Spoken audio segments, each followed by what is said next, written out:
Hello everyone. Razor Blade Mango here. And today I want to talk about a game that I played and finished very recently called Botany Manor, which is a title that is developed by a studio called Balloon Studios and published by Whitehorn Games.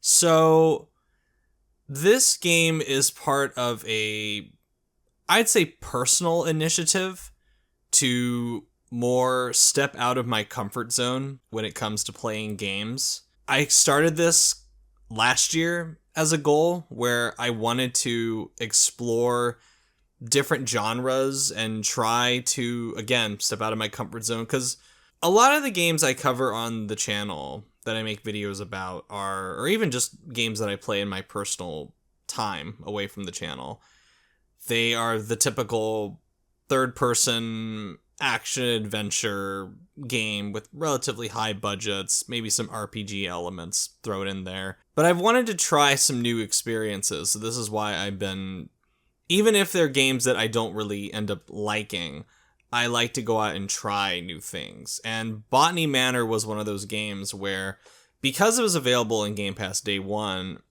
I decided, it looks charming, and I'll give it a try, even if I don't like it after a few minutes. I usually give games about 30 minutes to an hour before I decide whether or not I'm going to invest more time into them. And Botany Manor, it is a game that I found myself, similar to Open Roads last week, very pleasantly surprised by. Because it's not a genre that I normally like, where it's this first-person puzzle game that centers around you exploring this English countryside manor to grow plants, basically.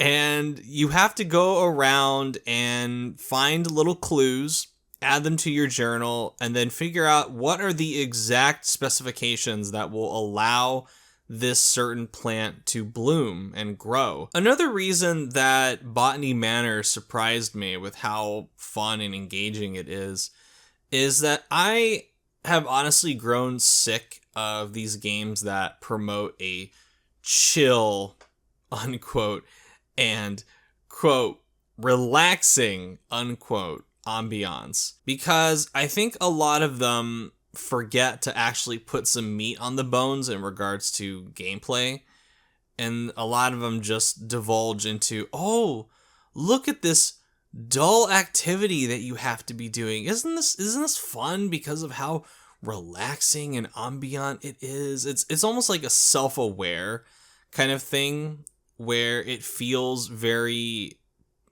again, pretentious in that the ambiance itself is the experience, and I feel like a game has to work that much harder to make a concept like that work. But I have found recently that games that try to do this just don't really do anything for me. I think the thing that broke me was this game that came out, I believe it was last year, called Season: A Letter to the Future, that I tried playing. And I found myself so bored by it and so annoyed with its whole, look at how beautiful this environment is. Look at how ambient the whole thing is. Look at how peaceful and calming it is to just ride your fucking bicycle around and examine objects and shit. It was so boring. And I realized that was when I said to myself, I am tired of this. But what Botany Manor does, I think, really well, is that not only is it a relaxing experience, I think it actually is a really smartly designed puzzle game as well. And I think a lot of its elements ride that fine line between not spelling it out for you and letting you kind of explore and do your own thing, versus giving you clues up the wazoo to kind of basically turn it into a forced linear experience. It has a very gentle guiding hand to it. And it actually made me like it a lot more when I realized, like, oh, this is what I have to do. And that moment of aha clicked in my head. And when I went around and got the required clues that I needed and got the materials, and then the reward within itself was seeing this beautiful flower bloom amongst this, equally beautiful environment. That was what kept me going throughout the game. And it's not like it's a long game. I finished it in about, I feel kind of dumb when I look at the completionist, how long to beat it stats, because normally it says the game, you can complete it in about 3 hours. I finished it in maybe about 5 to 6 hours, and I think this is something that I enjoyed about the game, but some people might not, is that I took copious notes. I literally pulled out a notebook and started writing things down, because if there's one major flaw with this game, is that it does not do a good job at providing quality of life features where you can easily see clues in your notebook. It will tell you that you found a clue, and it will tell you what that clue is, but it won't give you the exact specifics of things that are within that clue that will lead you to the solution, unless you go around the house and find the clue again and look at it from there. You can't just scribble down probably the most important thing in a notebook in the game that comes from that clue. So it's a lot of walking around. If you aren't taking notes, I can imagine the experience being a lot more annoying.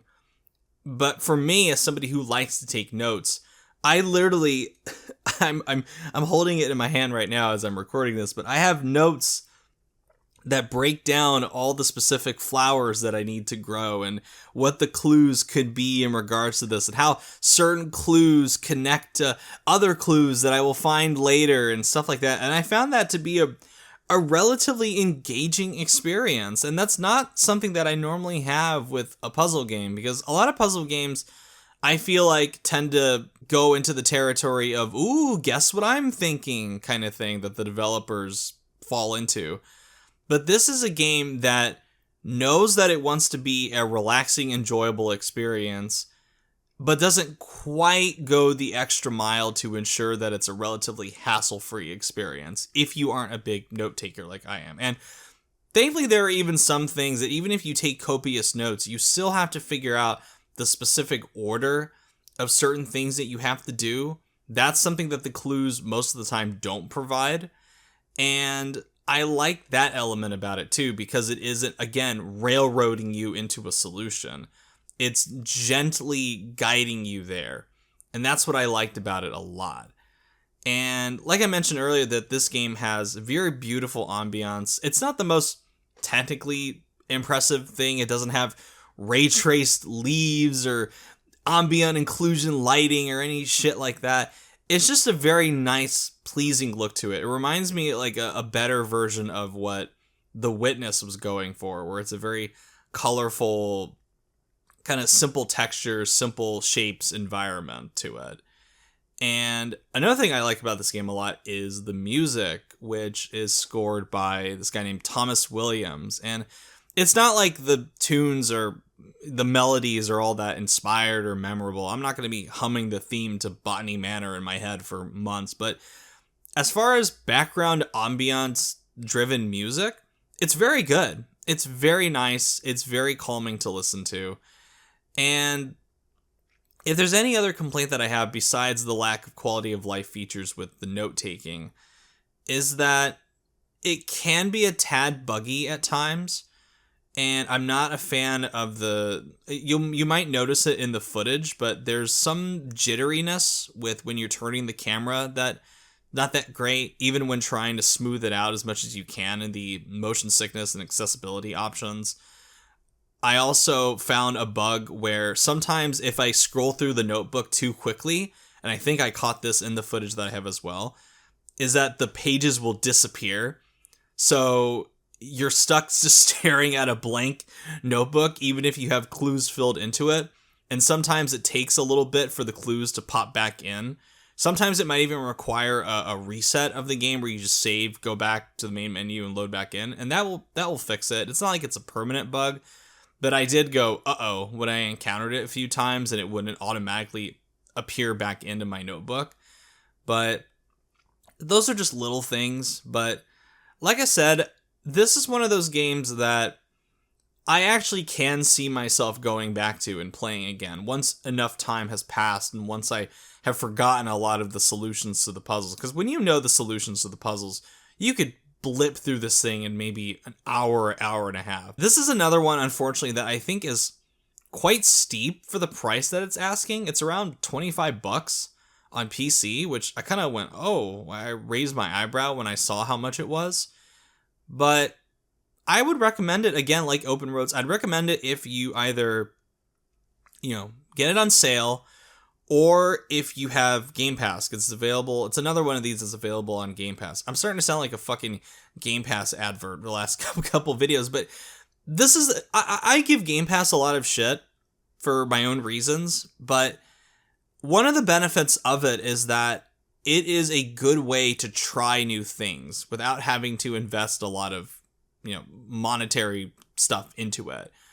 Because let's say, for example, you buy this on Xbox or you buy this on Switch and you don't like it and you just spent 25 bucks on it. It's like, well, tough shit. You're not going to get that back. Unless you buy it on Steam, of course, which you can refund it within the 2 hours. But not everyone has a gaming PC. I'm well aware of that. Game Pass is a way for you to kind of just try it out and see if you like it. And if you like it, great. Maybe you'll want to go off and buy it on another console and continue from there. Or you just, if it's short, you just buy it on Game Pass. But that also provides a lot of exposure for this developer as well. So that's definitely those are definitely a few benefits to Game Pass that I can get behind.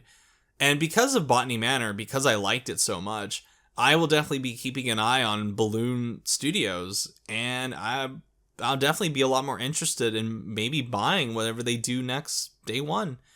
So Botany Manor is just another chill game that I like, that actually has some gameplay meat on its bones, that it made me think. It made me pull out my notebook and take notes for the first time in many years. And I just simply had a really enjoyable 5 to 6 hours with it. And I would recommend it.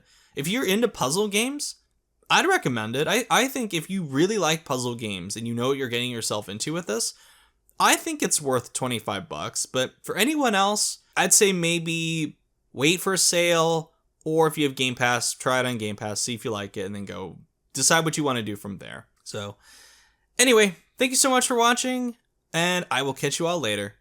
Goodbye.